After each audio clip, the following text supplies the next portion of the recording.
What's going on, everyone? This is Cody from the MSU Chess Club. Hope you are all doing well.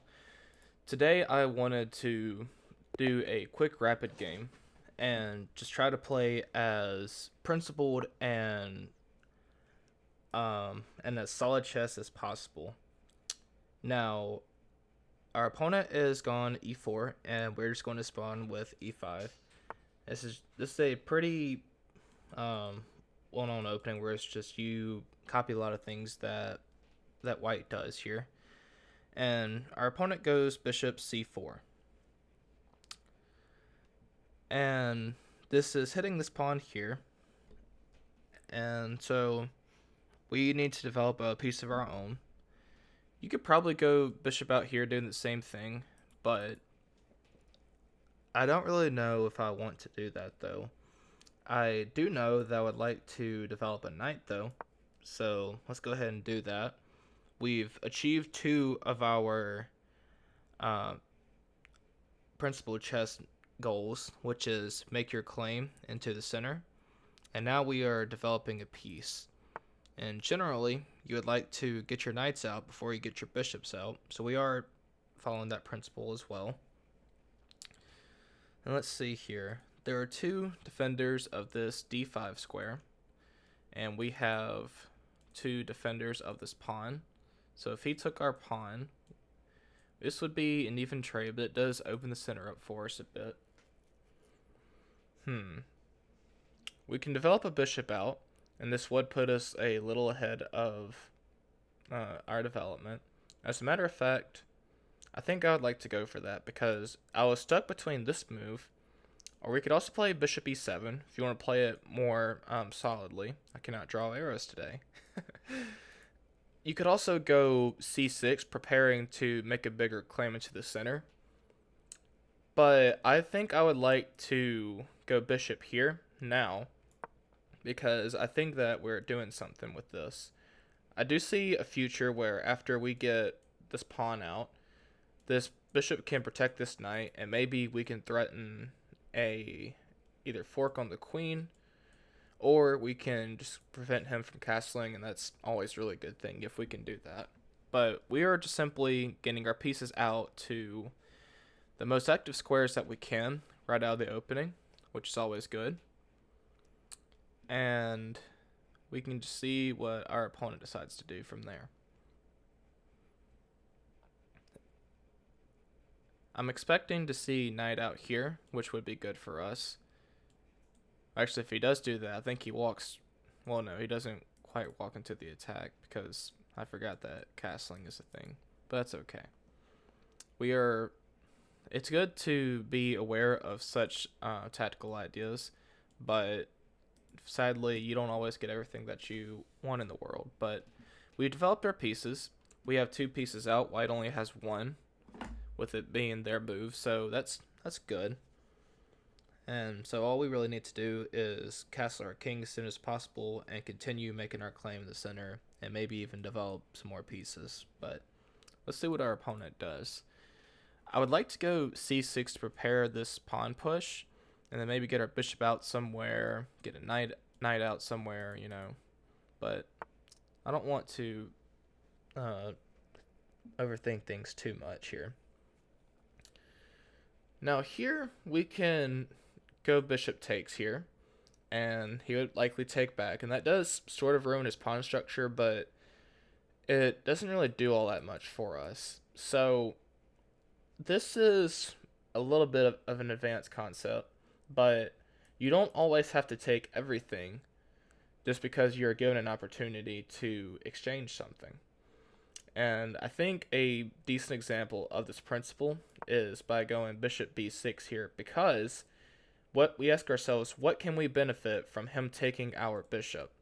Well, what we can do is we can take back with the a pawn, and notice in that position, this rook is now opened up, and that can help us with our development and getting our pieces to active squares. Okay, this is a little important now. This knight is attacking this pawn, and so because of that, c6 is not possible because that pawn will fall. And this this pawn is pretty important to our position because it is making our one claim into the center, and I certainly would not like to give up that pawn so easily. So let's just add a defender to that. Our c6 idea is still possible. What we can probably try to do is castle and then maybe get a rook up to e8 here to support that pawn. I'm not against that. But in the meantime, we should probably try to find a job for this bishop. And our opponent gives us the perfect opportunity to do so. Sometimes your opponents will play h3, preventing you from developing this pin. However, our opponent has given us that option, so let's just get our pieces out to an active square. Notice that this allows us to get our knight out here to where it's doing stuff. And here we must ask ourselves, do we want to drop back, or what do we want to do? Now, something I do notice here as black is that we don't really have a lot of space here. So if I drop back, maybe he plays pawn out here, which is very weakening. But on the other hand, maybe we could actually sacrifice that bishop. That would be kind of crazy, but I wouldn't really be entirely against it. So we can take, if we want to play very simple, we can take with the knight here. But something I do think about is, what if I drop the bishop back, and then he advances this pawn? We took that pawn with a knight, and then he takes it back with a pawn. We have a pretty solid attack against his king. That would be kind of crazy to see. But I'm not entirely sure if it's worth it or not. The other option we have is taking this knight, which of course is defended by his queen, so he will likely take back with that. And his queen will be eyeing stuff down, which is not the end of the world. But I think this could be a pretty cool idea to at least try. If you're ever uncertain about such ideas and you don't know if they work or not, don't be afraid to take this piece. But something that you should try to ask yourself is, do I really need to take this piece? And in this particular case, because he's already castled, and one benefit to us not castling yet is that this rook can become a pretty big factor in an attack soon. So I'm willing to take a gamble on ourselves here and see what we can do. And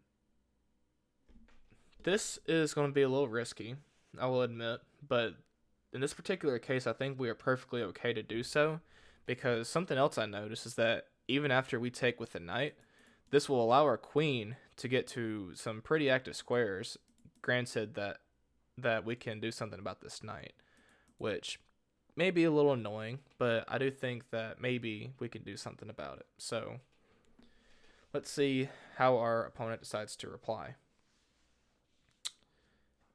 Something that I like to do while my opponent is thinking is ask ourselves, what do we need to do to improve our position?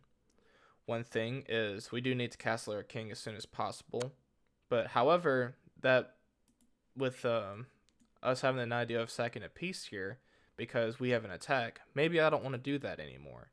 And so that is something that I like to call changing plans. Now here we have an excellent opportunity to let one of our plans go into action, which was we wanted to make a better claim in the center, didn't we? And our opponent has put us in check, which gives us the option to develop a knight, which I'm not against, but that does pin the knight, and I don't know if I am ready to deal with that just yet. And so we ask ourselves, do we have any better moves? Why, yes we do. In this particular case, we can push c6. What is that doing? It is asking that bishop, what are you doing? Go back to your home. And he goes back here, and now this allows us to push here to make a better claim in the center and to break open the position.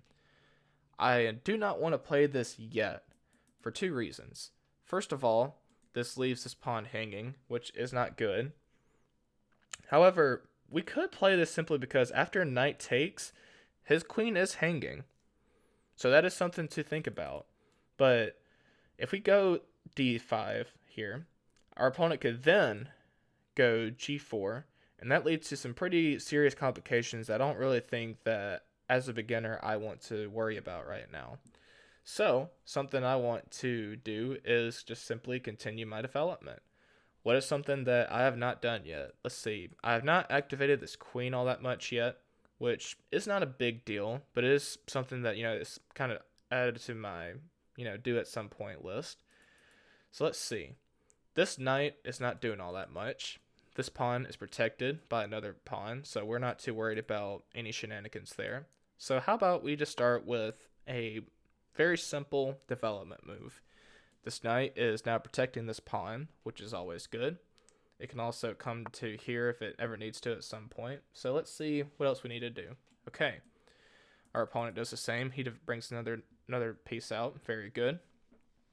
And something that we can try to do is, if you wanted to castle queenside here, I'm not against it, because we could try this and try to dislodge his kingside a bit, which could be good now that I think about it. Let's see here. What do we want to do? So, as I said before, some things that we have not done yet is castle our king. And something that I alluded to before was that I wanted to get my queen out here at some point. But realistically, I have realized that this is not possible because of this bishop. And also because of the knight hitting these squares. So maybe we need to find a different way to go about this plan.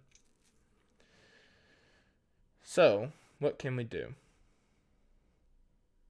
Well, we can make a claim for the center, because after takes and takes, we will win that war, because if he takes back with the knight again, we have a piece that is hitting that square, and we are perfectly happy with that. The drawbacks to that is this knight will now be pinned, and I don't know if I'm quite ready to deal with that just yet. So 2 candidate moves I see for our queen is to either put her here or put her here. Now, let's see. If we are going to dedicate ourselves to castling queenside, I would say go with one of those options. But for some reason here, I still want to consider taking this knight if I wanted to castle kingside and just play solid chess, which there's absolutely nothing wrong with. As a matter of fact, I may end up playing it anyway. It does get the queen out, but that's not the most dangerous thing that's ever happened to a human being ever. So there's nothing wrong with that. Let's see. I did say that I wanted to play very, very principled chess. So I'm going to abandon this idea. I think this would probably be the more solid approach to go about doing this. I don't know. I want to play very excitedly, but I also don't want to bite off more than I can chew here. So let's just take the knight for now. And I think I would like to castle short here. And that way I can just avoid any of these nonsensical pins that our opponent may have later. This is just a very, very solid position. So I don't hate this. And I think this is something that we can work with. We could still take care at any given moment, put some pressure on this bishop. Of course, it's defended by the knight, so we couldn't take it right away, but this is a pretty reasonable position, I would say. Our opponent has played this very well. And so I'm actually kind of glad that we have this position, because I think that it is going to allow us to work through some kinks that a lot of beginners struggle with, and maybe I can bring light to something. Okay, so he goes bishop to f6. He is hitting our knight. This looks scary, but it is not all that bad. Yes, if this knight moves, we will lose our queen, so that is a pin that we probably do need to do something about, but it's not all that scary. We count how many attackers that he has. We have 1 defender, we have 2 defender, we have 3 defender. Additionally, if we move our queen away, while normally if this bishop captured and some random piece captured here, yes, that would ruin our pawn structure, but because that queen is the second attacker, we are actually okay with that trade. And so this is one of those moments where I like to show people that not all pins are all that scary. As a matter of fact, here, I don't think this bishop is doing all that much. So I'm going to bring the question to my opponent. Let's see. We could play h6 here, which I think I'm going to do. This is never a bad move. We are creating some luft for our king, which simply means that you are creating an escape square should your opponent ever threaten back rank. So that's always good. Something else that you could try is moving your queen out of the way somewhere, which there's nothing wrong with that either. But for right now, we're just playing very simple chess, very solid. We did have a pretty good idea of sacking a knight for a very, very strong attack against our opponent's king. But I still think that we have a reasonable position here, so I've not given hope on this game at all. I'm very, very happy, in fact, because we have completed our development. Our opponent wisely goes back rather than taking, which I don't think that there's anything, inherently wrong with it in the first place, but let's see here. We can develop another rook out here just to get our piece out to a more active space. But I think the more clinical approach I would like to take here is just going queen c7. This adds another defender to our pawn chain here, which is always good.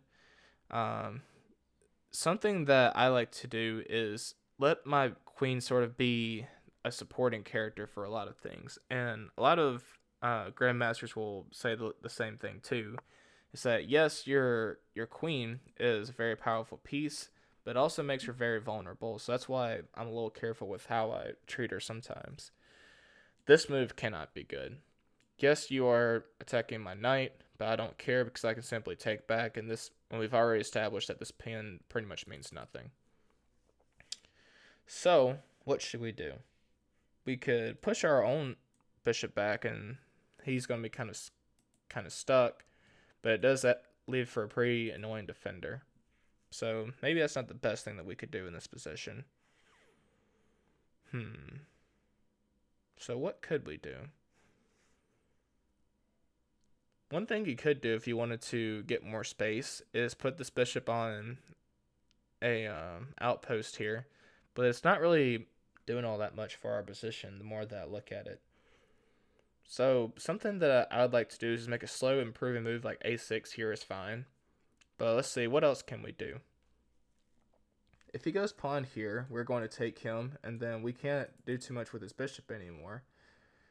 Something else we could do is bring a rook out, as I said, but I'm not entirely sold on that idea. So let's just play a patient waiting move like a6 for now. This could be good because maybe at some point we can bring this bishop back and harass his light square bishop because it's not doing a whole lot. And he does go g5 here.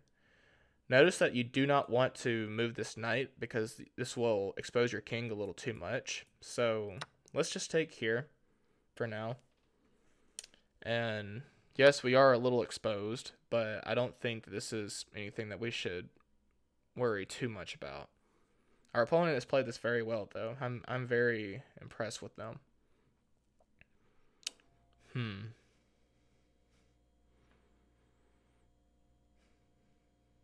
What should we do now? I think something that I would like to try now is maybe fighting for the center. But let's see. After takes, we take back. He takes us. We take him again. That's going to lead to some serious complications. But I don't know. What should we do here? So let's work on our visualization here. So if we push d5 now, and he took our center pawn, and we took back his pawn, there are now two attackers on that square. So if he took our knight, or took our pawn, we could only take back with the knight, but then he takes us with the queen, and that attack just does not quite work. Okay. So, what should we do? One thing we could try is eliminating this knight here, and actually, maybe we want to do that. because then we would be able to fight for the center. The drawback to that is it does give up what I would consider to be a pretty strong bishop. So I don't know if I am quite sold on that idea. So let's play another patient move, which is bishop a7.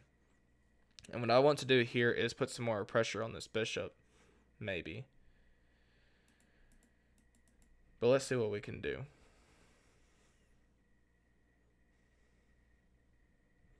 This is a very interesting position, to say the least. Admittedly, I don't normally play e4, e5, but I think that this is still a very decent game to showcase, how good principled chess can get, or like how far principled chess can get you.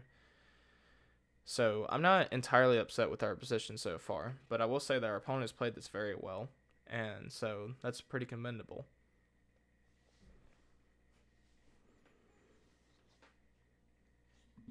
Because we have not really done anything extravagant.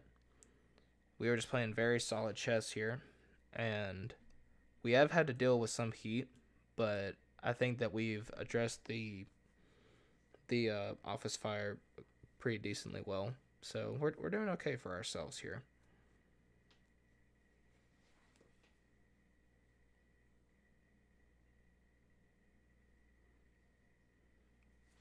Now that I look at our... Oh, okay. He goes queen to f5.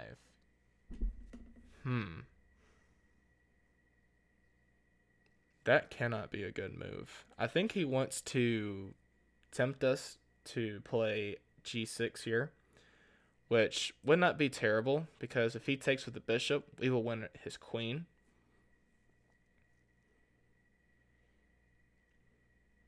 In fact, maybe I want to do that, because that's just going to force him right back. But then that does remove a defender from this knight. So that may not be the greatest option ever. So what's something that we should do then? I've actually got a pretty crazy idea here. You remember how we said that we wanted to create an attack against his king? This may be a little more big brain than it should be, but I'm going to play g6 anyway and be a little adventurous, and I'm going to show you why. Something that I noticed here is while our king is a little exposed, one common phrase that one Daniel Naroditsky would always say in his streams that I used to watch is, it's okay to run around the house naked sometimes if no one is around. And I think that this is a pretty decent example of that, because once our opponent goes back to f3, which is the only viable square for his queen, we're going to play king g7. And what this does is it adds a second defender to the knight, so nothing in our position is lost. And so let's ask ourselves, what else does this move do? Something that's a little crazy here is that it allows us to bring our rook out to h8.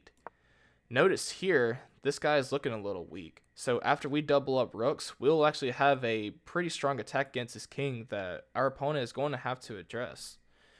And that is going to make things pretty interesting, I think. Okay, so he goes h4, solidifying his position a bit.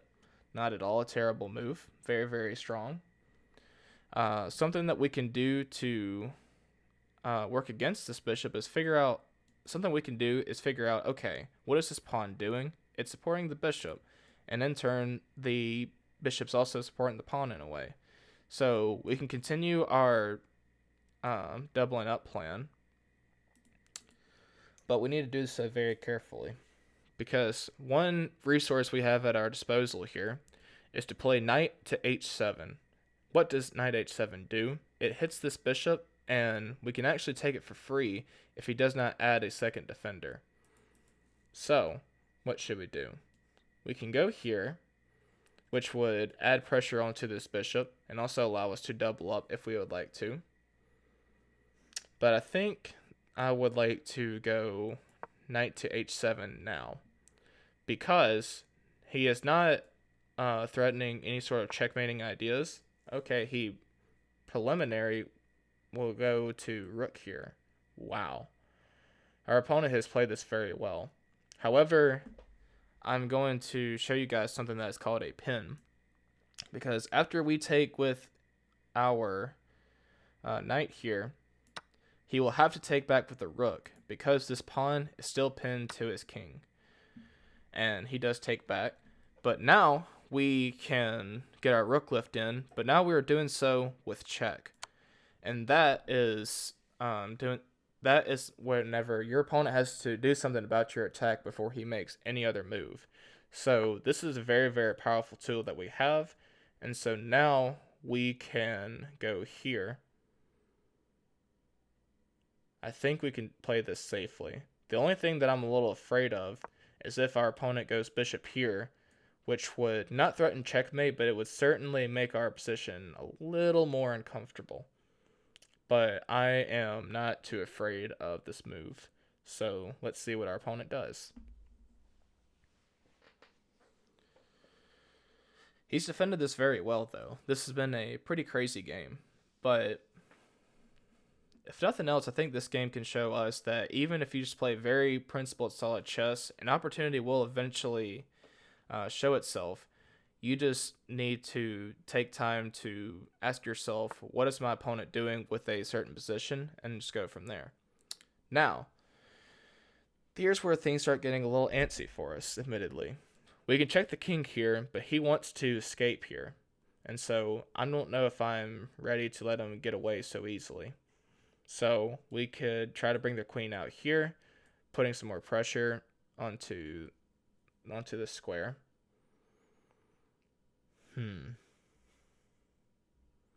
There's a lot of good moves here, actually. We could put a rook here, just putting some pressure on this queen. Maybe she goes here.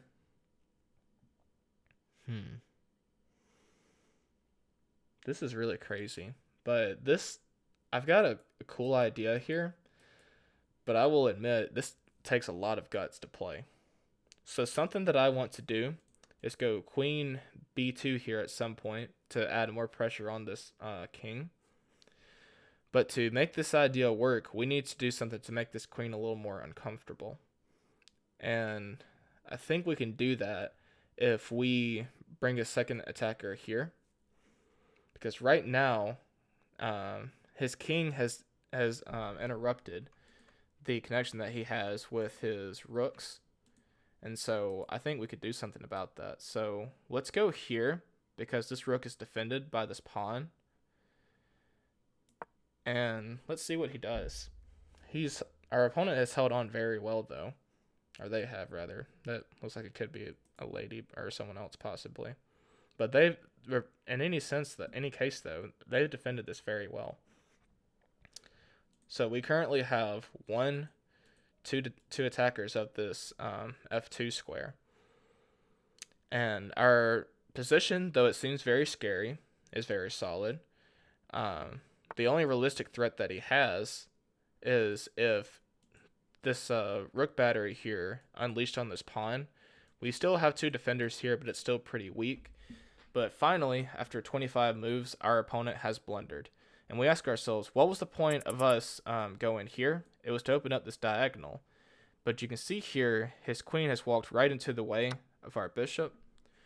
So we can take his queen, and we are now winning the game. All that we have to do now is collect the spoils of war after he takes back and pressures our rook, and just take it back home. Maybe put it back here on h4 and just continue about converting this position now. This was a very, very tough game for us, and I imagine this would be very instructional for both sides. And so I would certainly love to analyze this with the computer afterward, just to see what the engine thought of our ideas. Because this was a very tough match. I won't sugarcoat this. This was crazy. But now that we are up a queen, we can try to get it into the game somehow, because the queen has pretty much done her job. So whenever you are up material, something that you should do is either try to checkmate the king as quickly as possible, or secondly, you can try to, I think I want to go here for now, just put some pressure on this rook. And after he moves his king, we are going to lift our other rook up. So let's do that by going here, I think. And if I don't see any way that he hurts us. The one threat I do see is if he went here. Okay, he does take with the rook, so let's just take back with the pawn. This is our only move. But notice there's only one attacker on this pawn, so we are okay. This is a very close game, but our opponent has played very well. Okay, we don't have to do anything about this threat, so let's just not worry about that. Let's just continue to trade pieces down. This rook is defended by the queen. We can take this with check, so he has to do something about that. And in the spirit of keeping our pawns as flexible as possible, let's take back with a knight. We're taking back space in the center, which is very, very good. So this knight is much stronger than it was. This pawn it's a little backward, admittedly. This isn't the greatest thing I could ever do, but, I feel like this is good enough. We are eventually getting this queen out here, and I think that checkmate is going to follow pretty soon. Okay. Several good moves here. We can try queen check here. We can bring the knight out here for check. But let's start by bringing our queen out and getting a little more active. And after his king moves somewhere, okay, he goes there. Let's see. We are pretty close to checkmating this king because he is running out of squares. So let's start off with a rook check here, because this will force him back to this rank, which is always good. Which was actually one really, really good thing about us putting our knight onto a central square, is that it kept his king from escaping out here somewhere. So very well done by us. And so here we ask ourselves, what else do we need to do to play checkmate? We've got a rook here, and we've got a queen here. And so if we do that, we ask ourselves, is that square defended in any way? No, it is not. Does he have any defensive resources? No, he does not. And so we can safely play queen g1, and we have checkmate. That was a very crazy game. Let's go to the game review and just see what the engine thinks of our moves. It says it saw one mistake there, which I can totally understand. But at the beginner level, this is very, very solid play and just pretty crazy all around. But I want to go through the first few moves just to at least show you how you want to go about playing the opening. Because for me personally, that was the toughest thing for me to learn. But e4, e5 is just very, very basic. If you aren't very familiar with openings yet, it's just a pretty easy starting out way to play, just because you're seeing what your opponent does. And you could probably go bishop out to c5 here if you wanted to, but I think that could be a mistake. But let me check with the engine here while we're here. It seems like it may be ever so slightly better for white for some unknown reason, but something I'll often do is that here, we're developing a knight, and nothing is hurting our pawn just yet, so let's go for that. Another viable option is developing your other knight out. It just depends what you want to do, but we played very principled chess here. You could take the bishop there if you wanted to, but I just simply wanted to exercise that you don't always have to. And so the rest was pretty straightforward. We did abandon my sacrificing idea, which did kind of hurt. It would have been interesting to see if that would have worked out or not. But in any case, our opponent did expose our king a little bit, which ultimately led to us being able to get an attack going here, which was very fortunate for our part, because this does show the dangers of what can happen if you push your pawns out in front of your king too soon, because it often leaves your king exposed. So unless you have a very definite idea, it's probably not the best thing in the world to do that. So the one mistake that I did admittedly have was not playing knight h7 here, which I guess does make sense because what this move does is it allows you to hit the bishop, and this pawn can possibly push forward and wreak some havoc at some point. Not that you would necessarily want to because of this pin, but it's still an interesting idea. But engines are kind of wild, and I am no human. But I played g6 here, and like I said before, it's because if we follow it up with the king defending here, we are okay. I noticed that the engine also likes that idea, which I guess is kind of good, but I never like my knights to be on the outside of the board because you're not controlling as many squares, and it's no fun. And so all this happened. I suppose, yeah, is that this is really, really tough position, but I guess that the computer just thinks that this bishop isn't doing anything, so you should just get it out of danger as quickly as possible. And also because your queen, or your, I guess you get your queen here to at least like hold the glue down for this position, but I wouldn't worry about that all too much. But as I said here, we simply won a pawn, but this ultimately led to the downfall of White's king. Because that he had pushed his pawns up so far forward, we were able to very quickly mount an attack. Yes, we did not do this in the most accurate, manner that we could, but I thought that it was good enough for the job. I think I considered queen here at some point, which I think would have still been crushing, but oh, the engine still did like us to play rook check. I guess that the engine's perfectly okay with just being a total mad lad and allowing a rook battery, but by all means, engine.